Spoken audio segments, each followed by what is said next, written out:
Hey everybody, it's Annette. It is Saturday, September 27th. I had to think on that one. On the East Coast, I don't know where y'all are from, but we have another tropical storm coming in that's supposed to hit some of the East Coast and come in.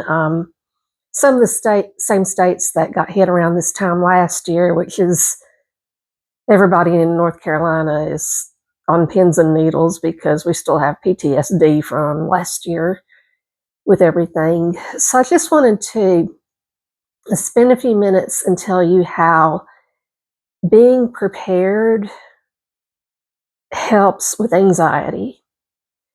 And let me explain. Last year, when everything went sideways with Hurricane Helene, yes, my anxiety was spiked, but not for the reasons it would normally be spiked. It was not because we were out of food or water or gas or anything. Let's just forget about that extreme for one moment and kind of simplify it into hurricanes and bad weather. So we know we're going to get some bad weather coming Tuesday in our area, depending on where this hits. You never know where they're going to go, but it's safe to say we'll probably get rain, a lot of rain dumped on us Tuesday. So we've got a window to avoid having the anxiety with wanting food or water is to have those things on hand, what you can, because, okay, what are the risks that you're going to have more than likely with a big rain dump and maybe high winds or whatever this brings to us? You have to gear it towards your area. In my area, typically it's power outages. So that's what we prepare for. You have to prepare for what's in your area so that when the power does go out, you're not having anxiety over things you don't need to. You've got the food stored, you've got the water, you've got extra toiletries, clean drinking water for yourself, for your animals, candles, you know where the candles are, you've got all your devices, they plugged up, everybody's on full. You don't want to take that flashlight or that thing you're using that device that you need to keep your phone going, little portable chargers and stuff. You don't want to wait till the power's gone and then realize I don't have enough in here to do anything with it. We have all weekend. Let's take care of these things, make sure everything is on full. Flashlights, lanterns, or portable or solar chargers, anything like that you can think of that you need. Know where your batteries are. Hopefully you've got backup batteries at home and you know where they are. You don't want to be tripping down hallways or stairs looking for batteries. So if they're common batteries that you need, have them at arm's reach. And then have the food that you need.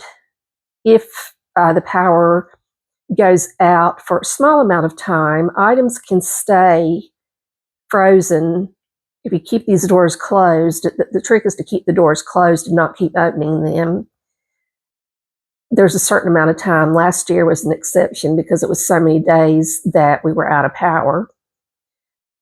So how are you going to prepare the food?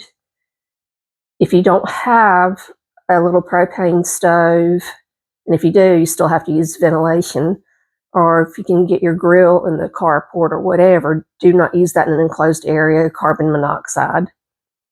Have a way to heat up your food or your water, and those are two things. Most everybody's got the little grill, and a lot of people have the gas grills. We have the ones that take charcoals.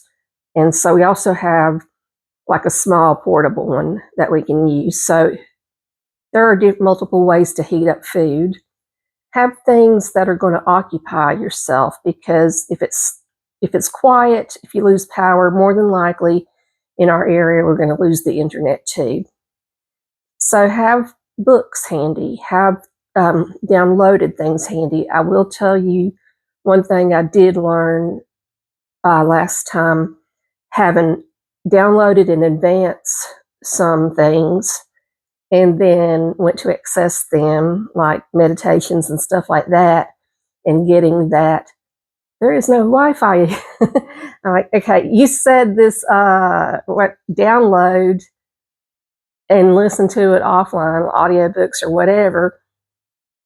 And I've yet to find an app that works downloaded to get the audiobooks or meditations or anything like that.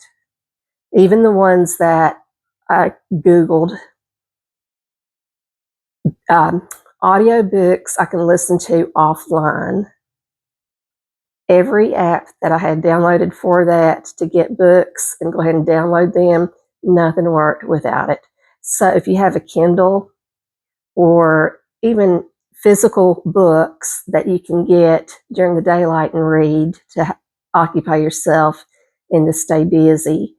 And we're in September, so it's not extreme heat for the most part, not extreme cold. So thank God we don't have to worry about in our area. I don't know where y'all from or what disasters you may be dealing with. But being prepared and having that full tank of gas, last year after the hurricane, I was monitoring before I ran out of Wi-Fi. I was monitoring, and literally within 24 hours, it was going sideways with people. Where can I get gas? Where can I get food? Where can I get this? Even FEMA, and we're not that thrilled with FEMA, recommends 3 days supplies: food, water, gas, medicines, pet food, all that kind of stuff. Have at least that. It does not take a lot to get an extra can here and there, and it adds up quickly over time. I mean, we're talking 60 cents to $1. Don't buy an expensive coffee. And if you say, Annette, I can't afford it, I'll give you grace on that one. We all need grace. Go to like the food pantry, like we have the free pantry. I notice these, a lot of churches have them. Pick up a can of food, an extra can every week or two, and put that, this is the can I'll store, and keep doing that. $0, free.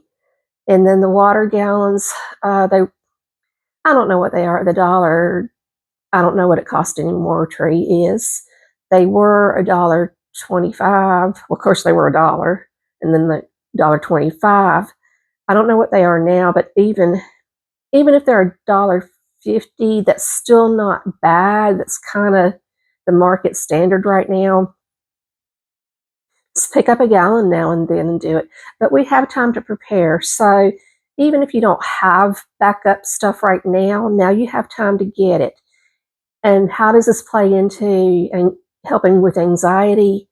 Is that when things go down, there's enough distress with, there's enough frustration with not having either power and or phone service and or internet, all of them maybe.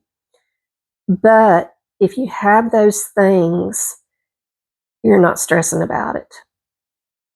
Control what you can control. We can't control the weather. We can control how we prepare for whatever's coming our way. Last year when the hurricane was there and people are losing their crap and freaking out over gas, I had my gas. Thank God I had built up ahead of time. I try to keep it over half a tank anyway. But there were lines for at least a week or so, and people were hostile. And when people get desperate, they get hostile.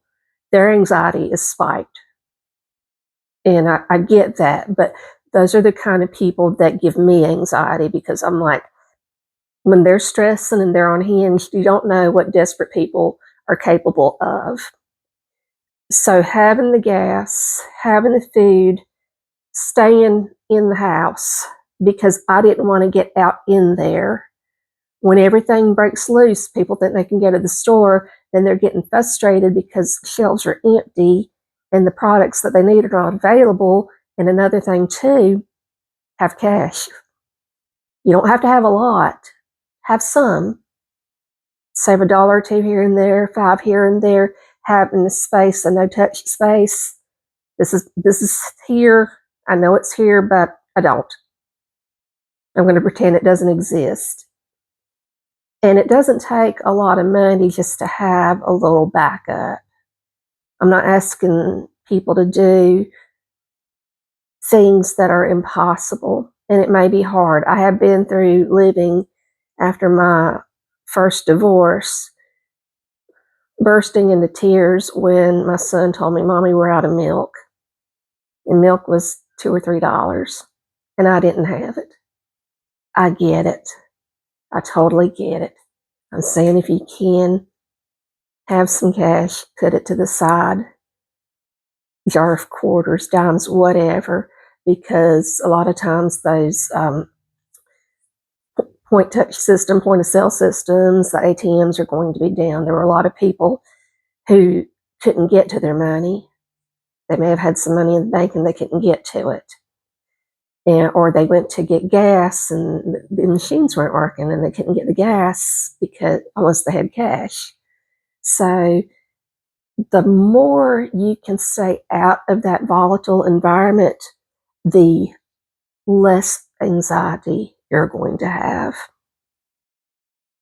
And that's going to be better for you, for your mental well-being. So we have a window, we have time to prepare. And if you're the person who prays, I am. If you're a person who prays, definitely pray for people in harm's way. Pray that this does not cause destruction like last year's hurricane did. I'm talking about Helene. And just pray, have your supplies, and then whatever happens, it's not in our control. Control what you can control, and God willing, that will help with your anxiety. Everybody stay safe out there. Keep an eye on the radar while we have internet and TV. There are apps that are hurricane trackers. I have used that. You can use your NOAA radio. So stay safe. Wish everybody the best. And I love y'all. Have a great night and stay safe.